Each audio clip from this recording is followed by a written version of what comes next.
course, as most of you know, I basically make all of my recipes either no-bake, freezed, stovetop, or oven. And today, that's gonna change, because here at Chef Daniel's Cottage Kitchen, there's a whole world of different apparatuses that you can use to make food. A smoker, as we have over there, 2 barbecues, but the thing we're gonna be focusing on today is good old-fashioned pancakes and bacon on the Weber flat top. Okay, so basically what a flat top is, it's just a massive iron sheet that has 4 burners underneath it in our case, and it heats up to absolutely massive temperatures, which means you can make breakfast in no time. With anything like this is you always want to get the gas going. Okay, sorry environment, you gotta get the gas going. So here's our big thing here, and what you want to do now is note this. This is a very important tool. This is what's called a scraper.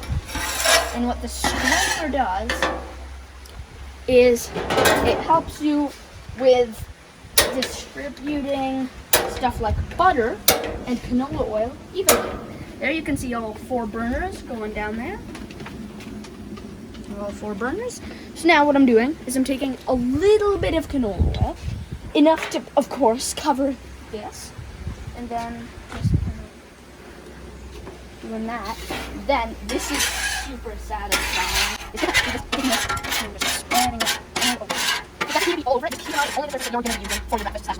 Okay, so now that we've got all our oil on, what you want to do is, at least this is what I'm going to do, is put it down to a bit of a lower temperature and let it gradually heat up while we prepare the bacon and pancakes. So here for the pancake batter, we're putting in 1.5 cups of all-purpose flour. Next, 3.5 teaspoons of baking powder. Next, putting in about 1.5 to 2 tablespoons of white sugar. Okay, so in this bowl you need to add 3 tablespoons of melted butter, 1 egg, and the recipe calls for 1.25 cups of milk, but like it's so thick when you add just that amount. Okay, so here's our completed batter. All in all, I'd say we added about 2.25 cups of milk to it to create this kind of more pancake batter-like consistency, but then again, do it as you see fit. Okay, so of course, with something like this that doesn't have a meat thermometer attached to it, an infrared thermometer is a great way to go. So I have this one.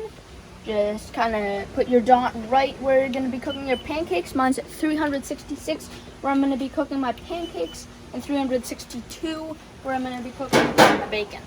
So now, no further ado, let's add on some bacon. So today I'm making smoked back bacon from Dwight Market, Lake of Bays. It's probably one of the best markets on Lake of Bays. Super good, super fresh meats, and really good produce, especially in the months of July and August.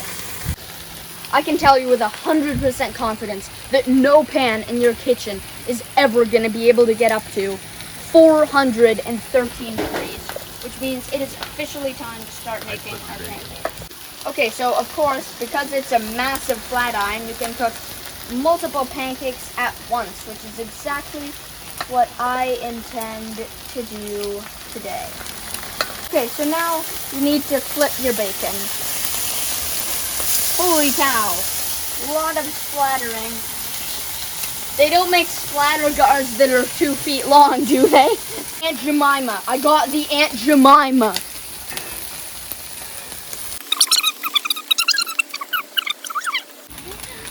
Just like that. You didn't see it. You didn't see it. What was a blink of the eyes for you was basically a blink of the eyes for me as well. But basically, that was probably about 30 seconds, 4 pancakes finished. So what I'm doing right now is putting a few burners down to different heats. And because cameraman is rather anxious to get the bacon off, that's what I'm also going to be doing. Yeah. Pancakes.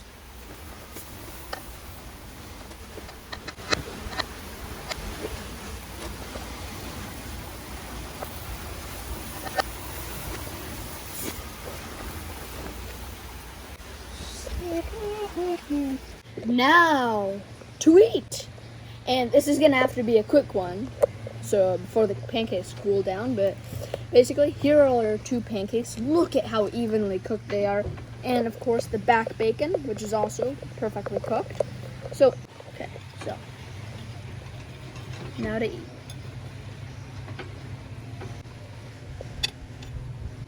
Oh man, so here are a few things that I've gotta say. First of all, look at how thin these pancakes are. Just kind of zoom in on that for a second. Because they're so light and puffy and airy, 2 feels like 1. Cameraman, she never has 2 pancakes, but she says, and I quote, "These I'll have 2 of because they're so light." And they just taste so amazing compared to any just add water mix. I just so recommend them. And of course, the back bacon is delicious. And what better way to top it all off than with Ontario strawberries? And if you don't live in Ontario, then I guess you're just gonna have to come here to try the strawberries. So, until next time, this is Chef Daniel, signing off from his cottage kitchen. And remember, if I can do it, you can do it. Thank you for watching.